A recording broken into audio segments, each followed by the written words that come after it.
ناران کی دلکش وادی میں افسوسناک اور چونکا دینے والا واقعہ پیش آیا، جہاں ایک سیاح نے صرف ٹک ٹاک ویڈیو بنانے کی خواہش میں اپنی گاڑی کو دریائے کنار کے تیز بہو میں اتار دیا، جہاں چند ہی لمحوں میں دریا کی بکھری ہوئی لہروں نے گاڑی کو اپنی لپیٹ میں لے لیا اور صورتحال انتہائی خطرناک ہو گئی۔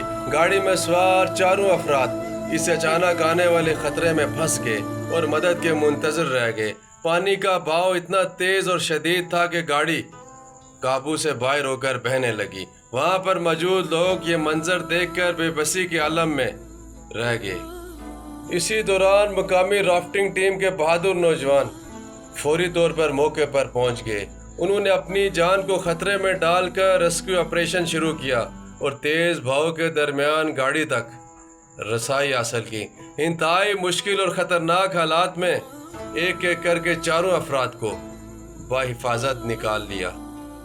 ریسکیو ٹیم کی برحق کارروائی نے اس ایک بڑے سانحے کو ٹال دیا۔ یہ واقعہ ایک بار پھر ہمیں یہ سبق دیتا ہے کہ سوشل میڈیا کی چند منٹوں کی شہرت کے لیے اپنی جان کو خطرے میں ڈالنا غیر ذمہ دارانہ عمل ہے۔ ہمیں اس سے گریز کرنا چاہیے۔ آپ کا شکریہ۔